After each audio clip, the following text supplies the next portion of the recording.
Swayam Prabha. Digital India. Educated India.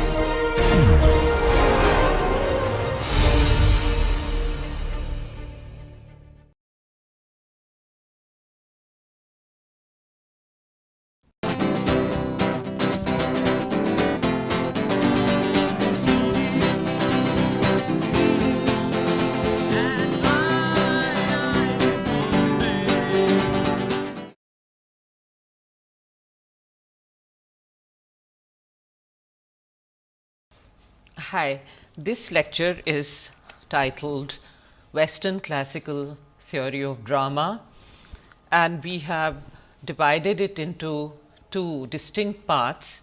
In the first part, we will examine Aristotle's Poetics, in which he had tried to present the nature of artistic literary forms and also the laws that govern them at that time. The term poetry in that sense is used to refer to artistic, aesthetic use of language for expressive purpose. So, we will examine these very fundamental concepts and ideas from Aristotle, and in the second part we will look at three contemporary explorations of Aristotle and Aristotelian positions in a fiction manual, in a drama manual, and in a manual devoted to drama and computer science. It is really interesting to note that in a recent study, David Morley, while talking about creative writing today, he started with this statement. He pointed out, creative writing's tale begins in Athens with Aristotle 384 to 322 BC. It originates before that because Aristotle's Poetics is an account of creative practices accepted and used for years and is no more than a fragment of knowledge he gathered for study. If you recollect, we had started this module with an understanding of performative forms in pre-writing cultures, civilizations and historical stages. It is important to note that Aristotle gives us an understanding of the post-literacy phase in human culture. But of course, as Morley points out, this is based on work that already had been completed, achieved, and in that sense what it refers to is the pervasive presence of this form in the Western culture. We have also noted earlier that performative forms exist in every culture. It is almost coexistent with the human condition. Morley goes on to point out that Aristotle's Poetics is a pedagogical megavirus, and he goes on to point out that his teaching transmitted and mutated itself into later centuries by circuitous geographical routes and several translations through language, space and time. And very interestingly, the first authentic version is in Arabic. He goes on to say, time traveling, the Aristotelian mind made itself felt in the work of many writers and their critics. So, it is this Aristotelian mind that we are interested in exploring. It is a mind, I suppose, which shows inclination towards mapping the literary territory that has its own limitations and strengths, because once literary regimentation occurs, then creativity may slip out. So, that is why the Aristotelian mind is a very important, very powerful presence, but at the same time you will realize gradually that Aristotelian ideas have been critiqued. But without Aristotelian framework, it is very difficult to talk about many aspects of creative writing and the creative literary mind. So therefore, let's also look at some of the translations that are available. Before I begin to talk about the ideas as such, let's look at the translations. There are just so many of them, and let's see what we have here for you. In terms of these translations, we notice that they are nuanced in a sort of different way. For example, we of course don't know how the Arabic translation unfolded, but certainly in Butcher's translation of Aristotle's Poetics, which was published in 1902, there is definitely primacy of the term poetry, and in that sense it is close to Aristotelian traditional framework and the way the terminology was used at that point in time, and poetry was the key term that Aristotle seems to have used. However, in a more recent translation by Potts, fiction is the key word, and that is quite surprising, but in some ways even in the title Potts has used the term fiction in translating Poetics. But I think what we do have to reckon with is the fact that the translator reflects the preoccupations of his or her times, and in that sense there are favorite literary forms in different points of time, and perhaps it is not a very big surprise if Potts use the term fiction, although the term fiction also needs to be examined because it has a kind of fluid presence. But certainly we can keep that in mind, because you may read different translations and get different kind of flavor. For example, if you were to compare and contrast Butcher and Potts for the same sort of starting point of Aristotle's Poetics, you will notice that Butcher has a very different way of articulating the main ideas, and Potts is more fluid, and I think he takes a few liberties also. So, let us see by way of this comparison before we come to the ideas and structure of ideas, which we will examine in greater detail. But this introduction also gives you a sense of the vocation of the artist as to what does the poet do, and also a sense of variety of literary forms that, and not only literary forms, but literary and performative forms that Aristotle was trying to understand, place and map. So, let us look at Butcher's translation first, and this is how it reads. I propose to treat of poetry in itself and of its various kinds. So, poetry in itself and of its various kinds, noting the essential quality of each, to inquire into the structure of the plot as requisite to a good poem, into the number and nature of the parts of which a poem is composed, and similarly into whatever else falls within the same inquiry. So, this is what Butcher has pointed out. Now, more or less, I mean, in fact, the same part, but that has been translated in a very different way. It feels easier to read the second translation. It is closer to our times, but I think the certain liberties have been taken here. So, Potts for the same part, this is how he translates it.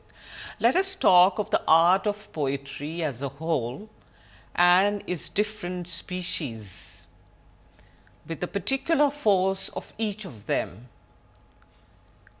How the fables must be put together. Now, this is a new idea, how the fables must be put together if the poetry must be well formed. Also, what are its elements and their different qualities and all other matters pertaining to the subject. So, I think the key difference is that the word essential qualities has not been used by Potts. Instead, he talks about the particular force of each literary form, and also how the fables must be put together. And if you would notice, you will also see that the title of his translation also is distinctly different. This is the title page of the book, and this is how the translation is presented: Aristotle on the art of fiction, the poetics.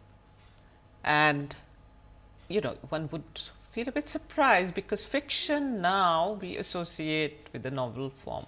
But as I said, fiction has been a fluid term, and it may be useful at this point to go back to Raymond Williams and see how he has explained the changing destiny of this term in English. This is what Raymond Williams had pointed out in Keywords. He said that fiction has the interesting double sense of a kind of imaginative literature. So, the kind of imaginative literature. So, it can replace the term poetry in that sense, because it refers to imaginative literature. So, it could be poetry, and in that sense it is an extension of a general term, or can be an extension of a general term, and I think that is what Potts has done. And this is what we find in many of the manuals subsequently. So, the term fiction, to go back to Raymond Williams, it has the double sense of imaginative literature and of pure, sometimes deliberately deceptive invention. And these senses have been in the English word from a very early period. The major development of the literary sense from the 18th century. So, the term dramatic fiction and then works of fiction, and it was in the 19th century that the term became synonymous with novels. So, in some ways, for our own purpose and our onward or our future discussions of short story, novel, etc., we would have to keep this changing fluid nature of the term fiction in mind, and see how each of the author or thinker that we are discussing, how that person uses this term. So, the Potts translation really quite actively uses the term fiction in its generalized sense, as opposed to the generalized sense of the term poetry. Now, let us go on to look at the way the structure of the ideas unfolds in Aristotle. I would read this statement from Potts, and then I would begin to summarize the ideas as clearly as possible, so that you are able to use them later on more critically. So, he points out, to begin in the proper order at the beginning, the making of epics and of tragedies and also comedy, and the art of the dithyramb and most flute and lyre art, all have this in common, that they are imitations. Now, this is an important part of Aristotelian point of view, that the art forms, they imitate reality, but I think it was not a mechanistic point of view. They also he also indicated how it is the artist who modifies that mimetic activity in order to present his or her point of view also. As he says here, but they differ from one another in three aspects: the different kinds of medium in which they imitate, the different objects they imitate, and the different manner in which they imitate. So, each one has a very different mode of imitation also. We will not go into this, because I think we would right away move towards the definition of tragedy and comedy and more drama oriented discussion, but I think it is very important to remember that it has wider ramifications. We will not be able to discuss epic or the dithyramb or the flute and lyre art at this point in time. According to Aristotle, the two forms of drama that he identified, and in fact he polarized these forms. these were tragedy and comedy.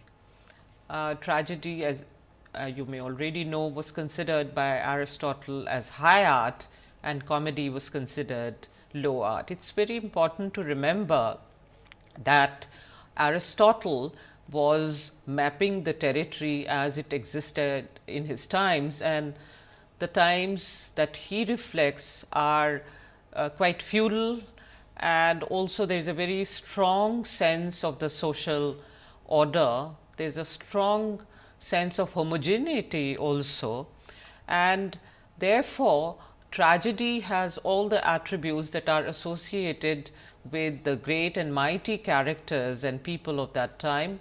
But interestingly enough, it is not an act of eulogy, it is an attempt to find the limitations of their destiny, the limitations of their human condition. So, there are these paradoxical elements. On the one hand, this sense of finality with which he considered tragedy as high art and comedy as low art.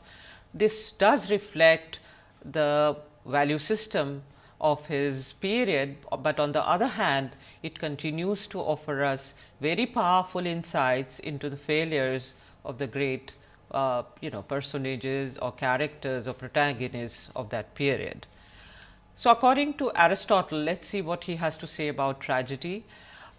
Tragedy, that is an art form, a kind of drama which is labeled as tragedy, is the imitation of an action to show, not tell. Now, this is again a very important phrase which later on many of the practitioners of creative writing used as a mantra almost. If you remember earlier, we had discussed some of the recent studies of creative writing in American Academy, and we also noticed that this show, don't tell was almost a key element of all the teaching work that was done in some of the early phases of American creative writing schools. But this comes from Aristotle in some ways. So, tragedy, which is a form of drama, is the imitation of an action to show, not tell, what may happen given a set of circumstances. So, in a way, what he is talking about is the fact that a playwright chooses certain situations. So, it is not mechanistic, blind act of imitation. Very significant aspects of the life of the character or the protagonist or other characters are chosen because they crystallize some important aspect of that social framework. They also in a sense then reflect the rest of the social framework. It does not isolate the protagonist in a very significant way, but it is through action, the actions that unfold. What is chosen are, these are actions, what the protagonist did. So, there is great deal of emphasis on what can be described as the external pattern of behavior, but he goes on to say that it is the function of the poet to relate what may happen, what is possible according to the law of probability or necessity. And this very clearly shows a very deep sense of the artistic vocation here, because the poet, and as I said, the term poet or the term poetry is used in its generalized sense, although it is also true that Greek drama, especially high art, was constructed in poetic format, but certainly he is also talking about the playwright, so or the literary artists.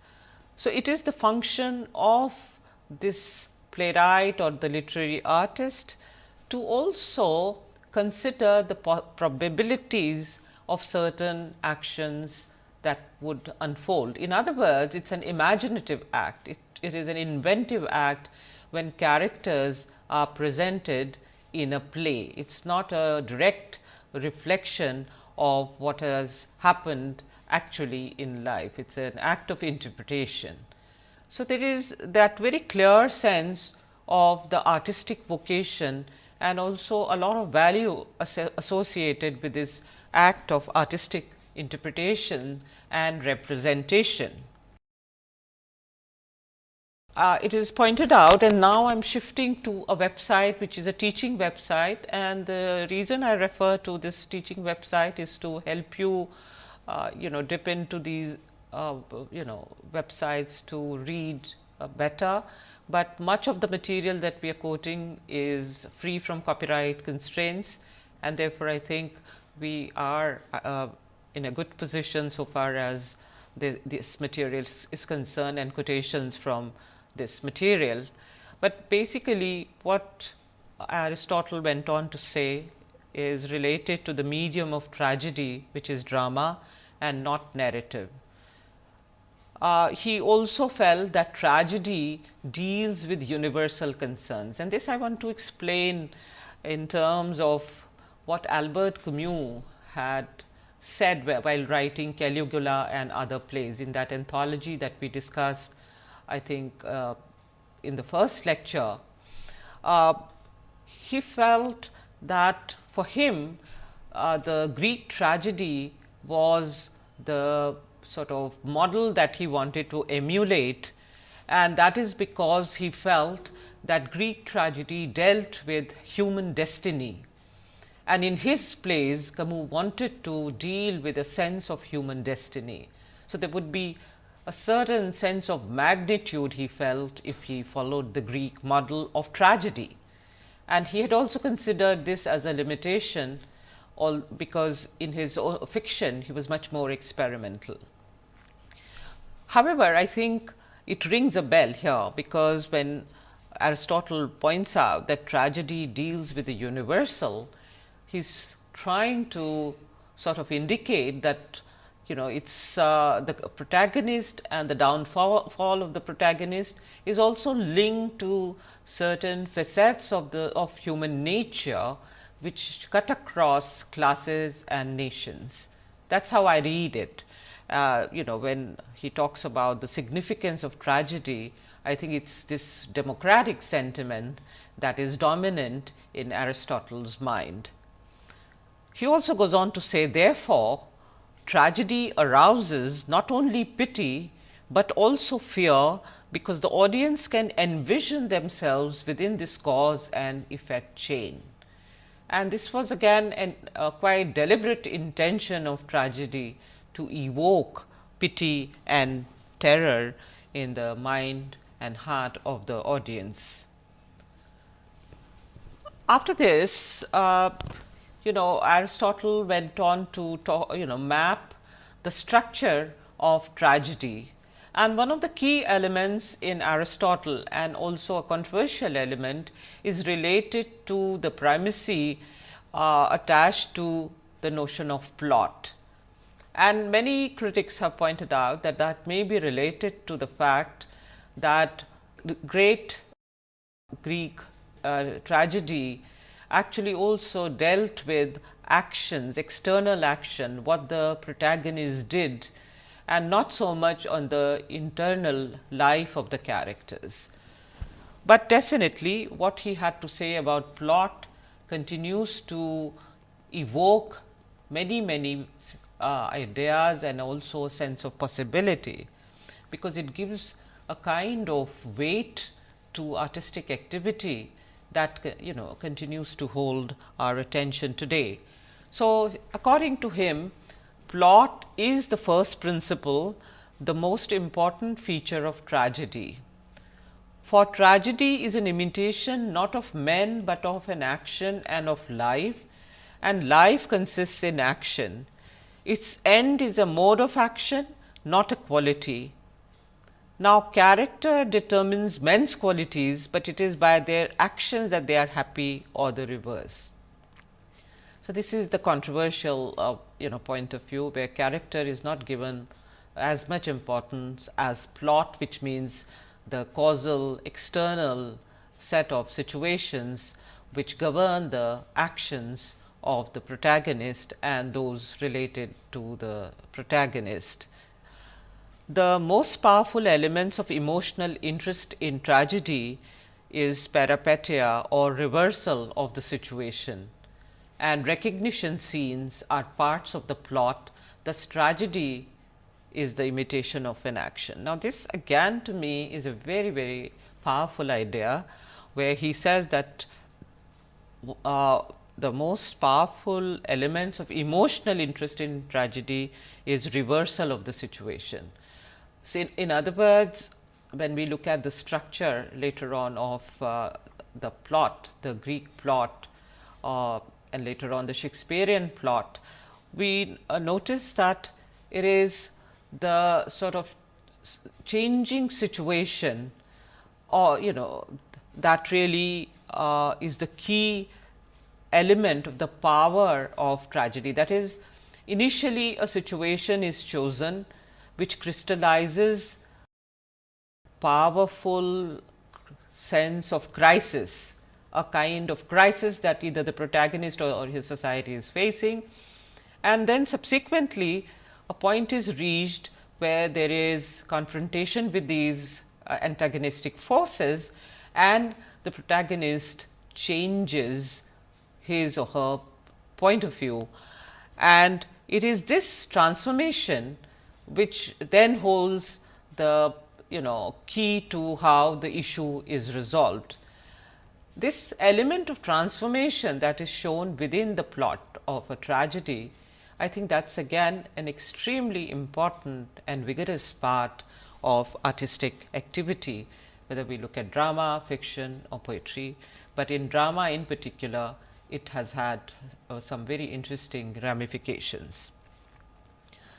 Again, the sense of plot, it is very important, because later on you will realize that in many of the manuals of creative writing, these ideas are taught and debated, and even if you are a writer who wants to retain his or her spontaneity, the fact still remains that you would have to sort of distance yourself from your writing in order to see whether whatever you want to articulate, it reaches the reader or not.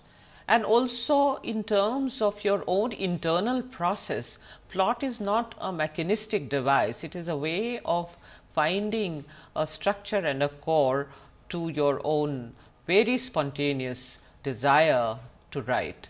So, in other words, I hope you won't look at this terminology as something that belongs to books in the library. I think these are still operative terms and they are being used and explored. So, stay with this with certain amount of patience, because many of these ancient treatises, they somehow begin to create a distance between the young reader and the book, or the young reader and his or her desire to write. So, according to Aristotle, plot must be a whole with a beginning, a middle and an end. There should be the sense of completeness, and also this unity of action should be structurally contained, and poet or playwright must show his or her invention through skillful handling of traditional material. The plot must also have certain magnitude. This I have already explained to you, that the situation of crisis that is chosen, or an experience that holds the attention of the writer, is chosen with a sense that it has tremendous value for the author or the playwright. And again, plots can be simple or complex, this we need not worry about at this point, but what he has to say about character has really led to a lot of disagreement, that character has the second place in importance. And I think we will leave this here right now, or if you want we can just quickly look at this statement. In a perfect tragedy, character will support plot, that is, personal motivation will be intricately connected parts of the cause and effect chain of actions, producing pity and fear in the audience. So, here I think it sort of redeems that position by sort of suggesting that there would be a very close connection between the cause and effect chain of actions and also the character's personal motivation. I think one would have to read specific texts in order to see how even for Greek tragedy this works out. It may not work out so very completely. In the ideal tragedy, claims Aristotle, the protagonist will mistakenly bring about his own downfall, not because he is sinful or morally weak, but because he does not know enough. There are other elements that we will only touch on briefly. The other elements of tragedy are related to diction, thought, song or melody, and spectacle. But what he has to say about spectacle, I do want to mention this quite categorically, and I hope it would not be seen as an offensive remark, because many of these performance arts festivals that one witnesses, they seem like spectacles, and this is what Aristotle has to say, and I think one needs to heed this. Spectacle is the last element, he points out, and it is more dependent on production of spectacular effects by the art of the stage machinist than on the art of the poet. So, it is more like an external device rather than something that comes from the inner vision of the poet, something that one can apply to one's own theatre practice and also evaluate if this has relevance. The end of tragedy, according to Aristotle, is catharsis, which means purgation, cleansing of the tragic emotions of pity and fear. So, in other words, there was this total sense of the performative form and that Aristotle displays, right from the point of the playwright to the performance to the language of the performance, the script, and also the audience reaction. And catharsis is again highly debated concept, but the idea is that in the Greek audience, definitely this was an operative notion where after watching Greek tragedy, the audience felt a deep sense of release, aesthetic release, but also in some ways certain kind of spiritual come democratic release in terms of the basic democratic nature of existence. It may be useful to point out that whatever he said about tragedy in terms of its structure, by and large he said about comedy, but he definitely considered it inferior action.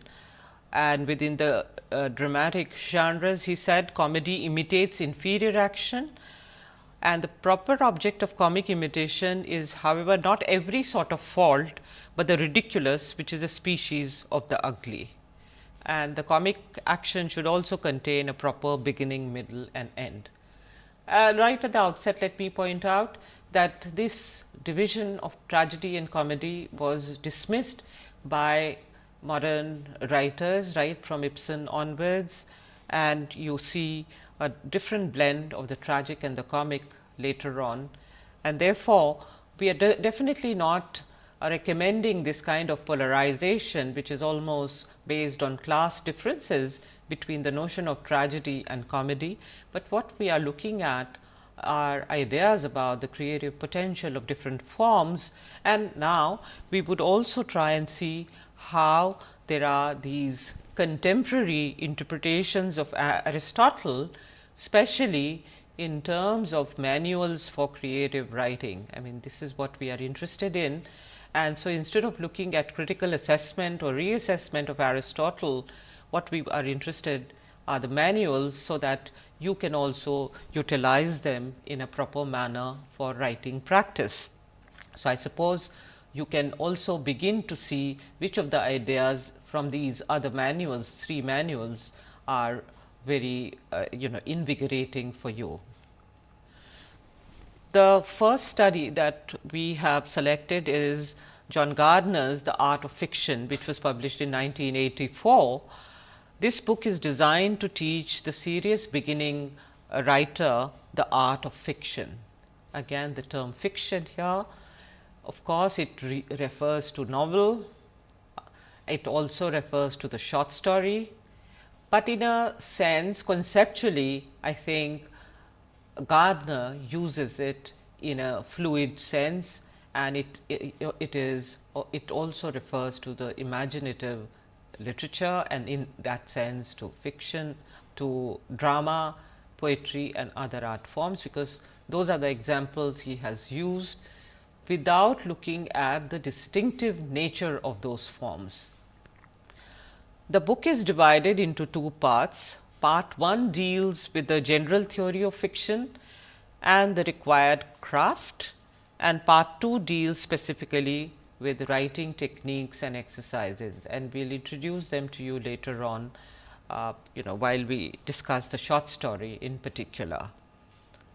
So, I do want to point out that I think it is the limitation of this book that it quotes number of plays, classical, modern, but not postmodern though, but at the same time he does not account for the distinctive nature of those forms, and he recommends those plays as if they are meant for only reading.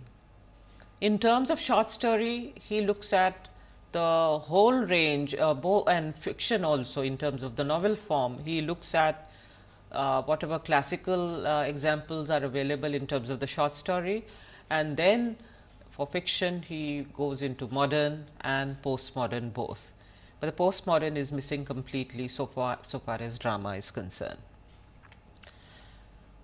So, what he has done is rather interesting, because he has problematized Aristotle's theory of energeia, that is the actualization of the potential which exists in character and situation.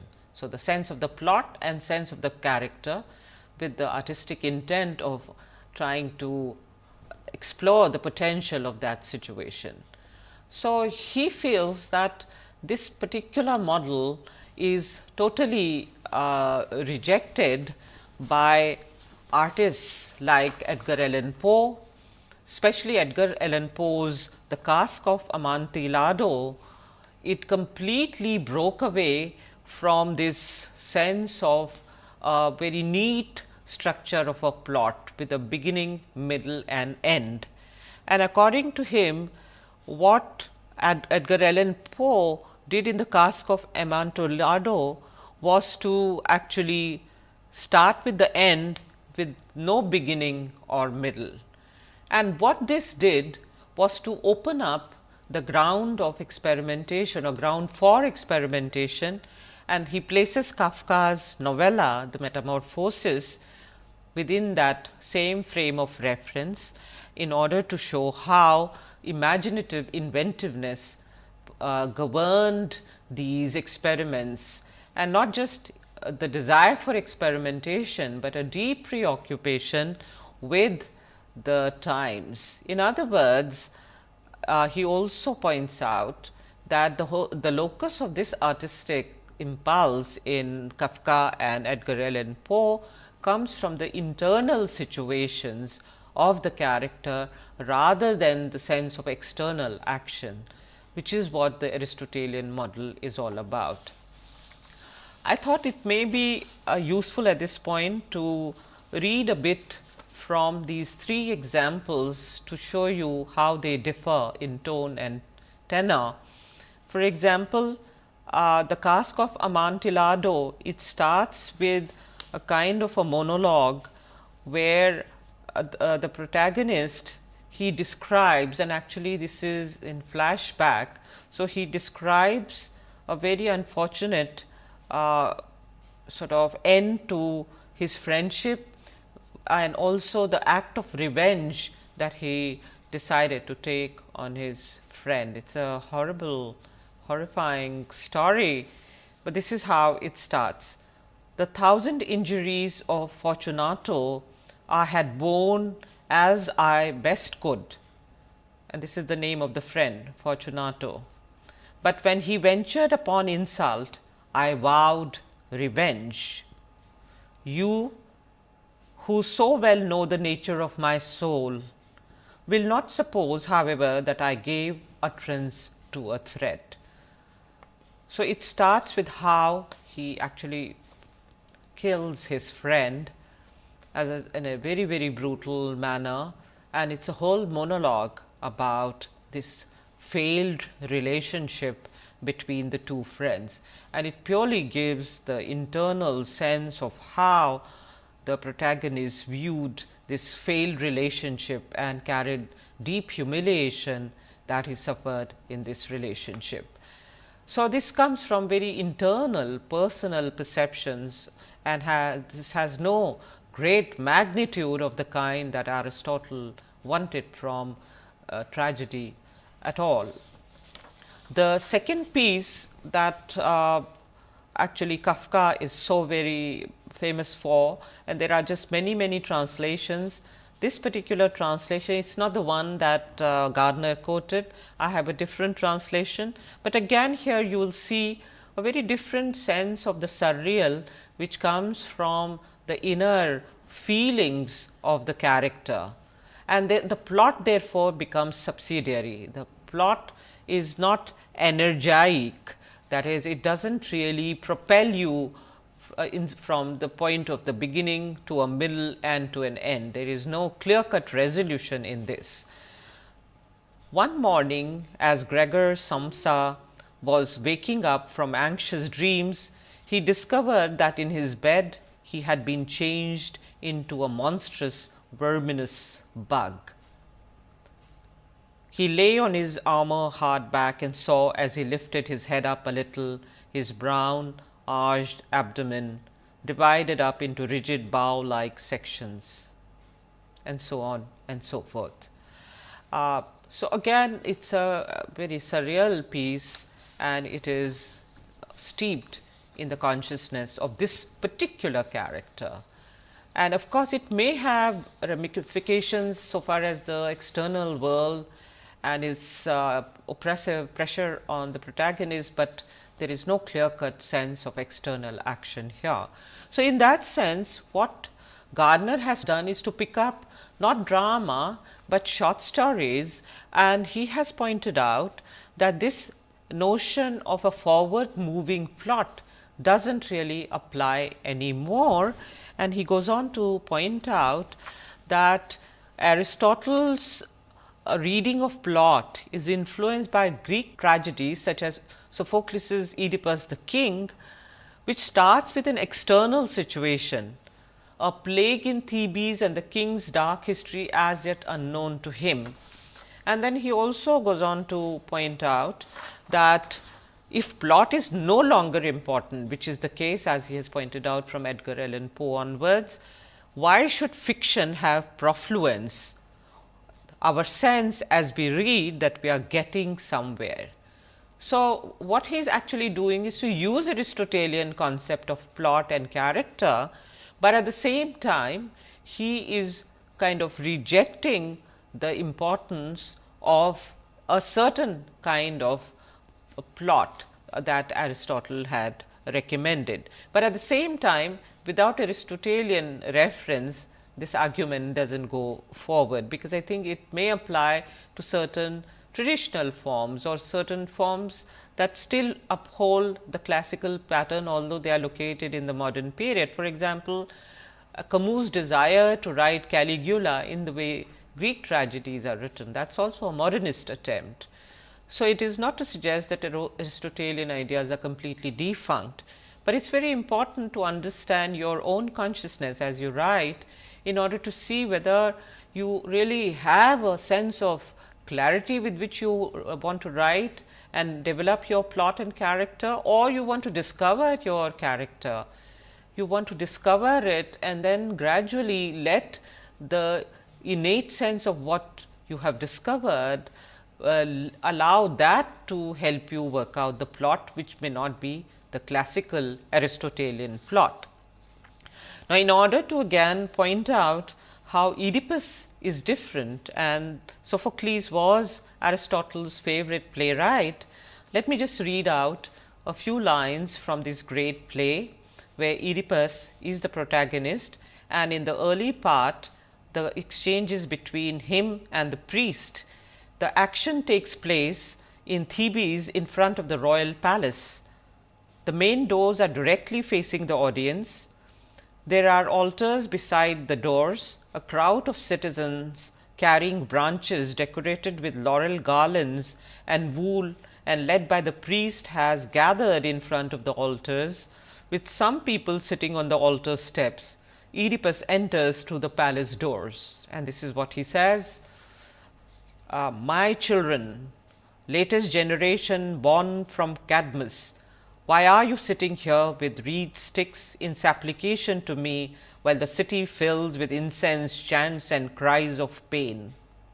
And he goes on like this, and then the priest, and I am only reading parts of it, the priest says, for our city, as you yourself can see, is badly shaken. She cannot raise her head above the depths of so much surging death. Disease infects fruit blossoms in our land. Disease infects our herds of grazing cattle, makes women in labor lose their children, and deadly pestilence, that fiery god, swoops down to blast the city, emptying the house of Cadmus, and fills black Hades with groans and howls. These children and myself now sit here by your home, not because we think you are equal to the gods. We judge you, the first of men, in what happens in this life and in our interactions with the gods. So, in one shot, the priest again is very democratic. He does not think of Oedipus as the god, but he is also sort of interested in finding a solution to the plague. And of course, the plague becomes linked to the actions of Oedipus as a person who has failed miserably without knowing that he had broken some very basic social rules. So, this is how that tragedy unfolds. Even the tenor of the tragedy, also because it is a performative activity, is very, very different. But Gardner clubs all of this together in order to locate the spirit and notion of plot and character in terms of a crucial artistic activity. So, I think one can still learn a lot from Gardner's exercises, which we will take up later on. I think the most redeeming part of Gardner's manual for me is this statement here, where he says, fiction is a kind of play governed by moment authentication, born out of the dreamlike quality of the writer's imagination. In other words, he realizes that there are very few rules that govern the artistic process, but at the same time, this play does require certain structure in order to become an act of communication. The second book that we are interested in evaluating or briefly responding to is The Art of Dramatic Writing, and its subtitle is Its Basis in the Creative Interpretation of Human Motives, written by Egri, published in 1946. This particular book is considered a path-breaking manual for teaching playwriting. I had been looking for playwriting manuals, and I was really quite dissatisfied till I chanced on this book. As I said, I have been looking for material for this course and for you in this video course. So, I have been looking at many recent studies and some of the forgotten old gems also. This particular study is not a forgotten study, but at the same time one gets the impression that it has not really received due attention in terms of creative writing practice in the West, where they all they choose fiction centric books most of the time.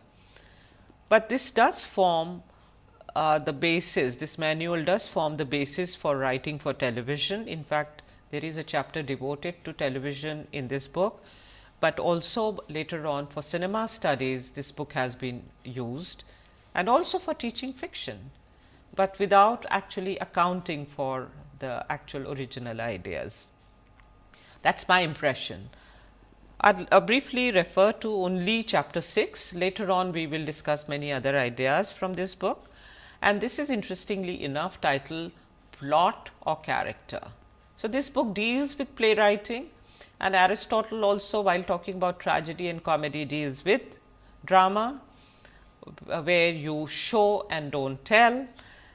But here again the question looms large: plot or character, which? And he points out very clearly that Aristotle made a basic error in pointing out that character is subsidiary to action. And also he pointed out that perhaps one could look at this notion of character in terms of its significance while looking at a quotation from William Archer. But before that, I think very clearly, I think this study is based on a modernist sense of individualism also, and the sort of new sense of the self that the modern period allowed for human beings to explore. There are lots of complicated reasons here, but he points out that Aristotle made this basic error, and also he places another idea about character by way of its open ended quality by quoting Archer. He says, "To reproduce character can neither be acquired nor regulated by theoretical considerations." And at the same time, the Aristotelian viewpoint regarding the structure and spirit of writing is explored not only in this manuals, but in many other important manuals. So, character remains a much more dominant idea, because actually the individual is up against a lot of adverse and new fast changing situations, and right from the modern times onwards, the character becomes a very, very gripping aspect of literary creativity. Finally, we would end this session with a reference to Brenda Laurel's Computers as Theatre, and it is more by way of giving an assignment to our science and technology students. I myself can't claim that I understand computers so well, but what Laurel has again done is to build on Aristotle's analysis of the form and structure of drama and its relevance for human computer interaction, especially with reference to designing games. And she says, when we look toward what is known about the nature of interaction, why not turn to those who manage it best, to those from the world of drama, of stage, of the theatre. And she goes on to use another study of Aristotelian plot structure from Freytag, the German novelist and playwright, who developed this very structural approach to Aristotle by working out this pattern on Horace actually. Aristotle promoted the 3-act division of a play, whereas Freytag talks about the 5-act division. But definitely this structural approach, we right now do not want to really go into it very much, but it talks about the incentive moment, the complication, rising action, the climax, crisis, reversal, and then the denouement or falling action, and the end or resolution of a play. So, it gives the totality of this artistic upheaval and also the sense of how in creative acts we try to capture the amorphous, problematic and open ended quality of life, and temporarily through these activities we are able to give a sense of clarity. And therefore, I think what we would do is to also point out that Laurel does not stay with only the Freytag model. She goes on to recognize that contemporary versions of Freytag's triangle are more irregular and jagged, reflecting the differing patterns of complication and resolution. And finally, what we feel is this desire to problematize this interface issue, whether drama can be clubbed with video games, because drama is other centric, as 6U has pointed out, and it has plurality, presence, participation, potential for transformation, whereas as a sort of non-expert of computer science and computer internet related activities, I feel that the video games and virtual reality is person centric and may perform a limited cathartic or transformatory function. This is to provoke discussion, and I hope you would undertake subsequent exercises and examine the ideas that we have presented before you and bring some clarity to our own understanding, which may be a traditionalist print oriented understanding. And so, drama may be relevant for the interface between humans and computers. I would like to find that out, and if my students respond to this idea and this study, I will report back their findings to you, or they will come and speak to you themselves. So, that is how we would like to end this session. Do enjoy it, think about it, and dip into some of the work if you can by reading 1 or 2 books in greater detail. Thank you very much.